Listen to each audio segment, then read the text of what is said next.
네, 저희가 이제 오늘 사무엘상 21장 말씀을 볼 텐데요. 이 앞에 사울이 다윗을 죽이려고 하는 그런 내용들을 쭉 살펴봤고, 그리고 정말 사울이 다윗을 살려둘 의사가 없는가 하는 것을 마지막으로 그의 아들 사울의 아들 요나단에게 물어봐서 정말로 사울이 다윗을 죽이려는 의도가 명백하다 하는 그 내용까지 저희가 살펴봤습니다.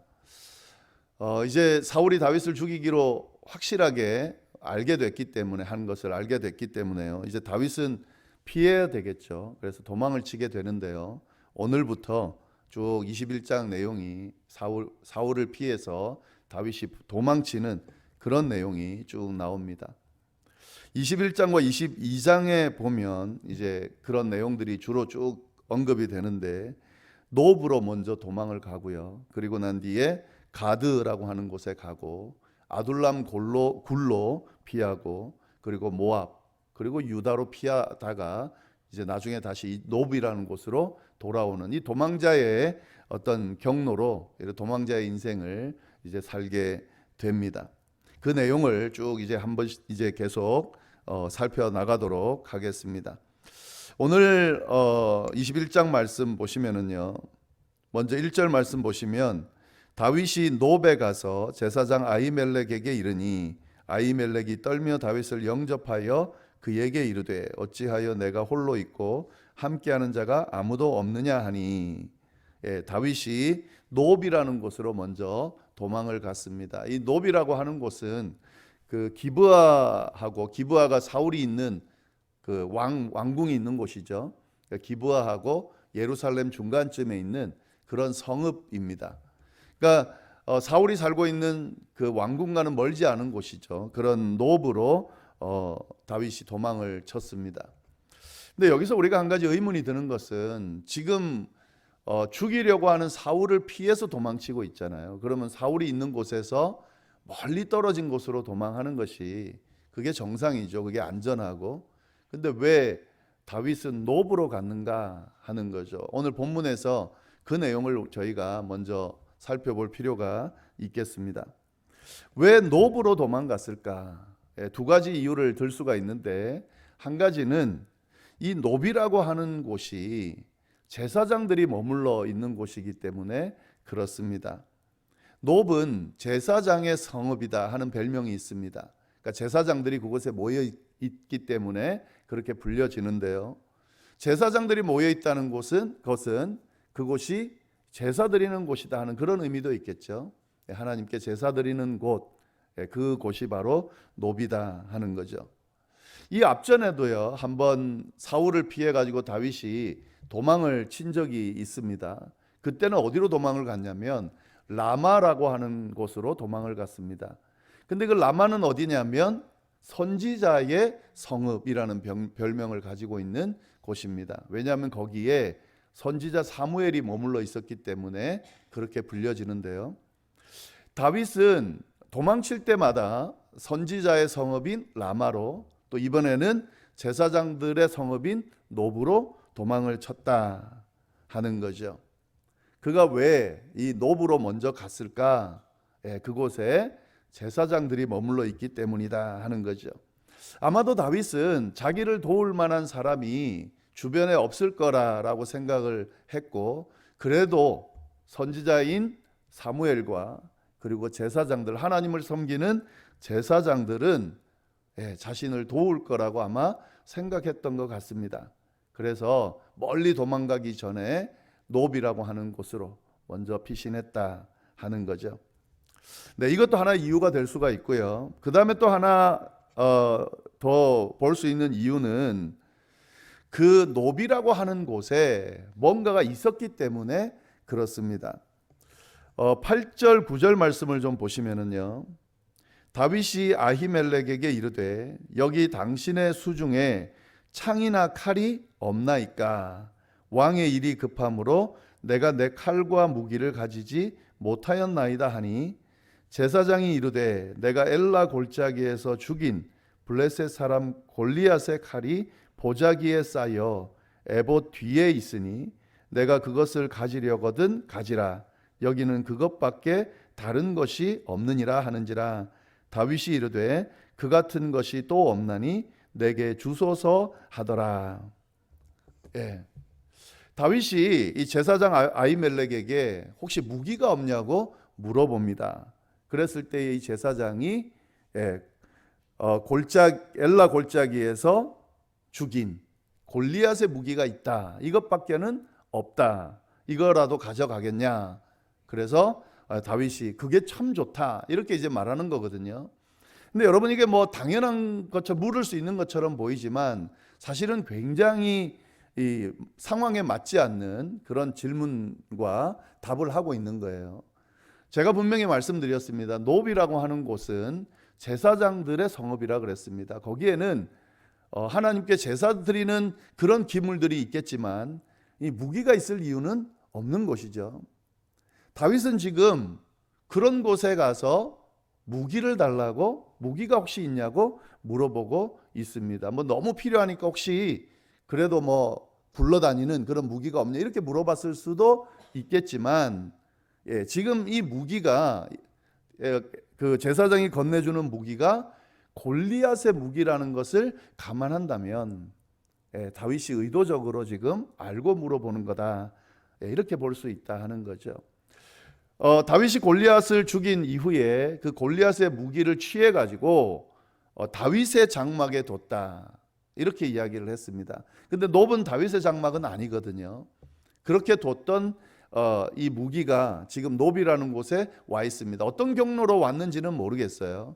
그러나 다윗은 분명히 골리앗의 무기가 여기에 있다는 사실을 알고 있었을 거라 하는 거죠. 그래서 그 무기를 가지기 위해서, 얻기 위해서 놉으로 갔다라고 볼 수 있다 하는 거죠. 지금 멀리 도망치기에도 시간이 바쁜 때에 굳이 놉이라는 곳에 가서 거기서 무기를 달라고 요청하는 이 모습 안에는 골리앗의 무기가 거기 있다는 것을 알고 그 무기를 가지기 위해서 갔다라고 보는 거죠. 왜 이 골리앗의 무기가 그렇게 중요했을까? 중요하죠. 왜냐하면 이 골리앗의 무기라는 걸 뭘 의미하는 겁니까? 다윗이 골리앗을 이겼다는 증표가 되는 거죠. 물론 그 증표도 증표지만 그거보다 더 중요한 증표는 하나님께서 다윗으로 하여금 이길 수 없는, 다른 이스라엘 백성들은 엄두도 못 내는 골리앗을 이기도록 인도하셨다라고 하는 그런 의미가 이 안에 담겨져 있는 거죠. 다윗은 이걸 찾으려고 갔던 겁니다. 하나님께서 나와 함께 하셔서 그래서 골리앗을 이기게 한 무기가, 그 결과물이, 그 징표가 있기 때문에 여기에 가서 그 골리앗의 무기를 취하려고 했다 하는 거죠. 그리고 또 한 가지 더는 다윗에게도 이런 의미가 있지만 또 누구에게도 이게 의미가 있겠습니까? 이스라엘 백성들에게 의미가 있죠.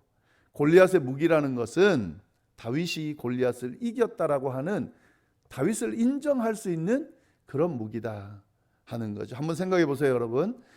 다윗이 골리앗의 갑옷과 무기를 들고 그렇게 다닌다라고 했을 때 다 아는 사람들은 다윗이 골리앗을 이겼지, 그래서 이스라엘을 구했지 하는 그런 사실을 생각하게 될 거라는 거죠.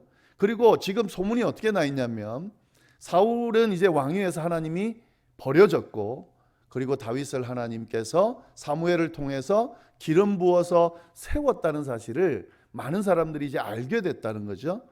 그런 의미로 봤을 때는 다윗을 왕으로 인정할 만한 증표가 될 수 있다 하는 거죠.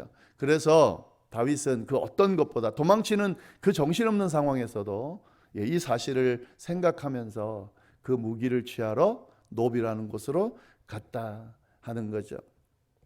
여기서 우리가 한 가지 깨달을 수 있는 교훈은 뭐냐면, 우리가 뭐 어떤 일들을 할 때에, 어떤 문제들을 해결할 때에, 또 어떤 상황, 어려운 상황에 처했을 때에 막 정신없이 그 상황들을 모면하고 문제를 해결하려고 애를 쓰죠. 근데 여러분, 믿는 사람은, 믿음을 가진 사람, 하나님의 백성은 그런 가운데서도 하나님이 함께 하신다라고 하는 사실, 하나님이 도우시면 모든 문제를 해결한다는 사실, 그리고 하나님께서 함께 하셔서 내 과거에 내 모든 어려움과 힘든 일들을 이겨내게 하셨다는 사실을 기억하는 것이 상당히 중요하다 하는 거죠. 그걸 깨달을 수가 있습니다.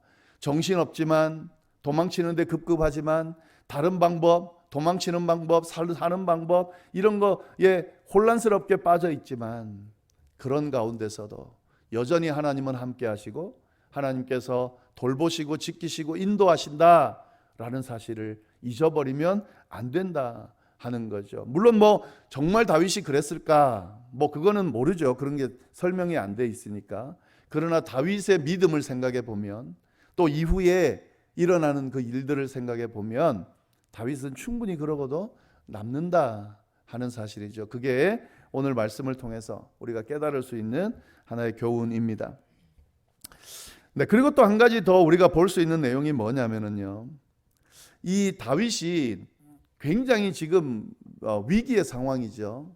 근데 이 상황에서 이걸 대처하는 가운데 엄청나게 큰 실수를 하나 저지르게 됩니다. 그걸로 인해서 정말 비극적인 결과가 나타나게 되는데, 그 부분도 우리가 좀 오늘 본문 안에서 잘 볼 수가 있어야 됩니다. 네, 그게 뭐냐면은요, 지금 이 과정을 쭉 보면은 21장 1절 다시 한번 보겠습니다. 다윗이 노베 가서 제사장 아히멜렉에게 이르되 아히멜렉이 떨며 다윗을 영접하여 그에게 이르되 어찌하여 내가 홀로 있고 함께하는 자가 아무도 없느냐. 다윗을 본 제사장 아히멜렉의 반응이 떨었다는 거죠. 그리고 궁금해하고 질문했다는 거죠. 뭘 질문했습니까? 너가 왜 혼자 여기 왔냐 하는 거죠. 아무도 네 주변에 아무도 없냐 하는 거죠. 이게 무슨 말일까요? 다윗은 지금 어떤 역할을 맡고 있냐면, 지금 도망치고 있긴 하지만 그는 천부장의 역할을 맡고 있는, 그러니까 군인들을 책임지고 있는 군대 장관의 역할을 맡고 있는 아주 중요한 사람입니다. 사람들은 다 그렇게 알고 있어요. 그러니까 항상 다윗이 움직이는 곳, 특히 이런 기브아가 아닌 다른 곳에 간다 그러면 이런 군사들을 항상 데리고 다니는 것이 당연하겠죠. 근데 지금 혼자 왔다는 거죠. 네. 그러니까 이 부분이 이상한 거예요. 그리고 나중에 보면은 알겠지만 무기도 없는 상황에서 자기를 찾아왔다 하는 거죠. 이게 의아한 거예요. 그래서 물어보는 거예요. 어떻게 혼자 왔냐? 자, 그랬을 때에 뭐라고 이야기하냐면, 다윗이 2절에 다윗이 제사장 아히멜렉에게 이르되 왕이 내게 일을 명령하고 이르시기를 내가 너를 보내는 것과 내게 명령한 일은 아무것도 사람에게 알리지 말라 하시기로 내가 나의 소년들을 이러이러한 곳으로 오라고 말하였나이다. 예. 다윗이 뭐라 그러냐면 비밀 지금 임무를 수행하고 있다는 거죠. 아무에게도 알리지 말라고 사울이 그랬고 비밀스럽게 지금 움직이고 있다는 거예요. 그리고 자기의 군사들은 어느 곳으로 오라고 해서 거기서 만나기로 했다고 이야기를 하고 있는 거죠. 여러분, 이거 거짓말이죠. 예, 지금 다윗이 이 상황을 모면하기 위해서 거짓말을 하고 있다 하는 거죠. 네, 그러면서 3절에 보면은 이제 당신의 수중에 무엇이 있나이까? 떡 5덩이나 무엇이나 있는 대로 내 손에 주소서 하니. 예, 떡을 좀 달라고 그럽니다. 이것도 참 아이러니하죠. 특별 임무를 수행하는 사람이 배가 고파서 지금 떡을 달라고 하고 있는 거죠. 지금 아히멜렉은 보면 볼수록 이상하게 느낄 수밖에 없는 행동을 하고 있습니다. 근데 4절 보시면은 제사장이 다윗에게 대답하여 이르되 보통 떡은 내 수중에 없으나 거룩한 떡은 있나니 그 소년들이 여자를 가까이만 하지 아니하였으면 주리라 하는지라. 네. 보통 떡은 뭐냐면 그냥 우리가 일반적으로 먹을 수 있는 떡이고요. 지금 보통 떡은 없고 거룩한 떡은 있다, 이렇게 이야기를 했습니다. 여기서 거룩한 떡은 뭐냐면 제사 드릴 때 사용한 떡입니다. 제사 드릴 때 사용한 떡을 제사를 드리고 나면 제사장들이 먹거든요. 거룩한 떡이에요. 아무나 먹을 수가 없습니다. 그러니까 지금 아히멜렉의 수중에는 일반 떡, 보통 사람이 먹을 수 있는 떡은 없고 제사 드린 이후에 제사장들이 먹는 거룩한 떡은 있다 하는 거죠. 근데 지금 이 다윗이 굳이 나한테까지 와서 먹을 걸 달라고 하는 거 보니까 다윗이 배가 고플 거라고 생각한 것이 아니라요. 그 다윗이 함께할 그런 군사들에게 주려고 하나보다 라고 생각을 하고 이걸 주고 싶은 거죠. 근데 줄 수는 없는 거죠. 왜냐하면 거룩한 떡이니까요. 아무나 먹을 수 없는 떡이니까요. 그래서 이야기를 합니다. 그 소년들이 여자를 가까이만 아니하였으면 주리라. 그러니까 정결하면, 더럽혀지지 않았으면 이 떡을 줄 수도 있다. 근데 이 내용을 구절을 해석해 놓은 걸 보면은요, 너가 배가 고프고 지금 달라고 하니까 주겠다 이런 뜻이 아니라고 이야기를 합니다. 이건 뭐냐면 줄 수도 있지만, 그러니까 거룩한 떡이 있는데 너네가 정결하면 줄 수는 있는데, 이렇게 이야기를 하는 거죠.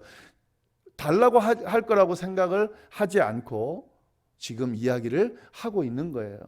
왜냐하면 다윗이 거룩한 떡을 함부로 먹으면 안 된다라고 하는 사실을 알고 있기 때문에 그거 달라고 할 거라고 생각을 안 한 거죠. 만약에 너가 정결하다면, 그리고 너의 아이들, 군인들이죠, 정결하다면 그러면 줄 수는 있는데, 이렇게 이야기를 했습니다. 자, 그랬을 때에 뭐라고 이야기하는지, 다윗이 뭐라고 이야기하는지 한번 보면은요, 다윗이 제사장에게 대답하여 이르되 우리가 참으로 3일 동안이나 여자를 가까이 하지 아니하였나이다. 내가 떠나는 길이 보통 여행이라도 소년들의 그릇이 성결하겠거든. 하물며 오늘 그들의 그릇이 성결하지 아니하겠나이까 하매. 다윗이 뭐라 그러냐면요, 3일 동안이나 여자를 가까이 하지 않았다.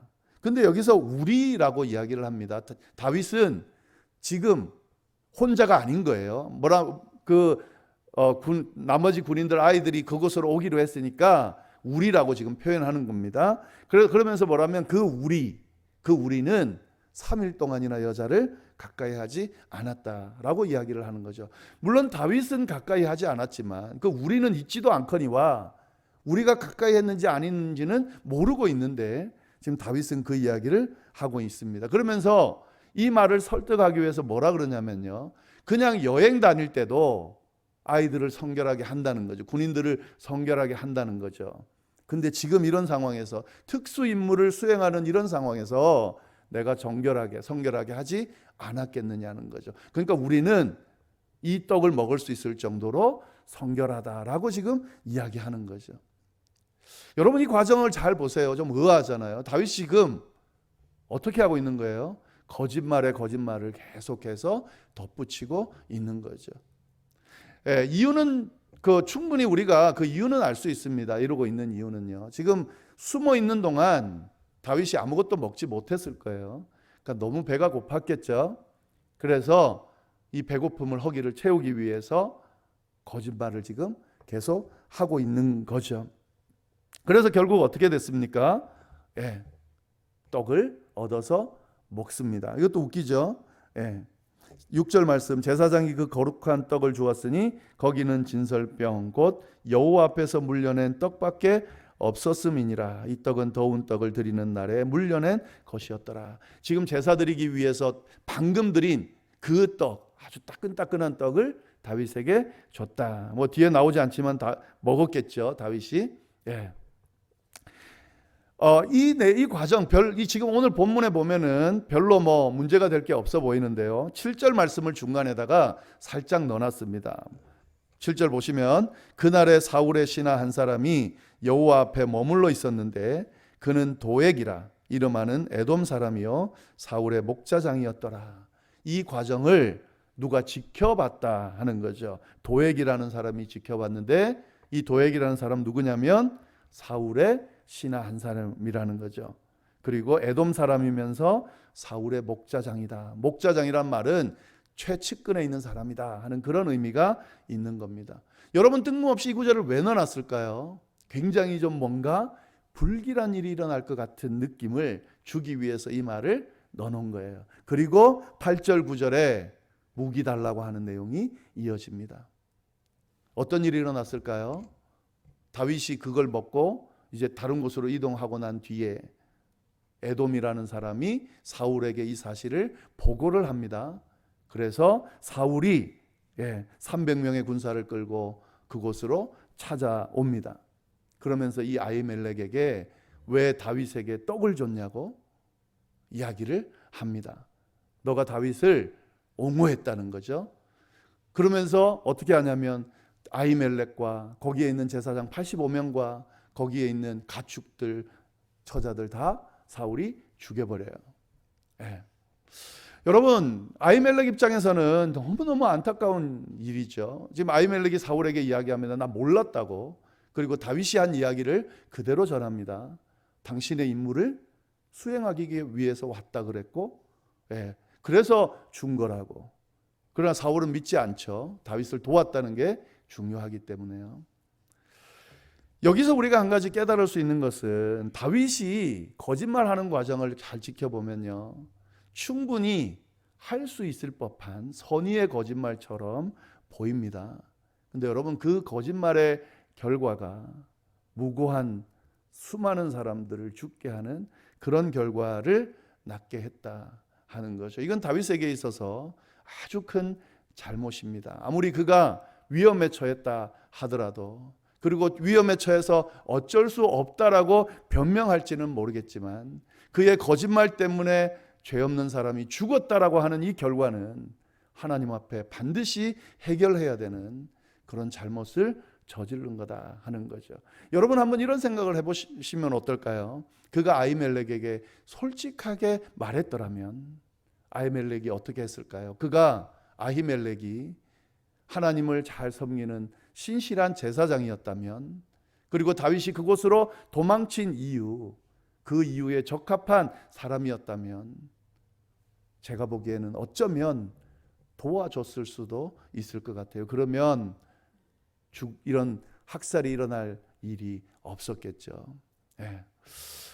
우리가 쉽지 않습니다. 살아가면서 거짓말하지 않는 것, 그리고 특히 위기의 상황이 됐을 때에 그때 선의의 거짓말을 하게 되는 것, 우리가 그렇게 안 하면 좋지만 그렇게 하게 되는 경우가 많이 있습니다. 그러나 여러분, 우리가 꼭 기억해야 될 것은 이 선의의 거짓말이 내 위기 상황을 모면할지는 몰라도 그것으로 인해서 엄청나게 부정적인 결과가 올 수도 있다는 사실을 우리 하나님의 백성, 믿음의 사람으로서 늘 염두에 두면서 우리의 삶을 돌아보고 우리의 행동 하나하나를 돌아볼 필요가 있다 하는 사실을 우리가 오늘 말씀을 통해서 잘 깨달을 수 있으면 좋겠습니다. 기도하겠습니다. 하나님 아버지, 오늘 귀한 말씀으로 귀한 깨달음을 허락해 주셔서 감사합니다. 주신 말씀 안에 담겨 있는 하나님의 음성을 아멘으로 받고 우리의 삶에 적용하며 살아갈 수 있도록 주여 인도하여 주옵소서. 하나님, 저희가 이제 계속해서 드리는 기도 주님께서 들어주시기를 바라고 꼭 응답해 주셔서 하나님의 살아계심과 우리의 기도에 귀 기울이시고 응답해 주신다는 사실을 우리가 경험할 수 있게 되도록 역사하여 주옵소서. 함께 해주시기를 간절히 바라고 살아계신 예수님의 이름으로 기도드립니다. 아멘.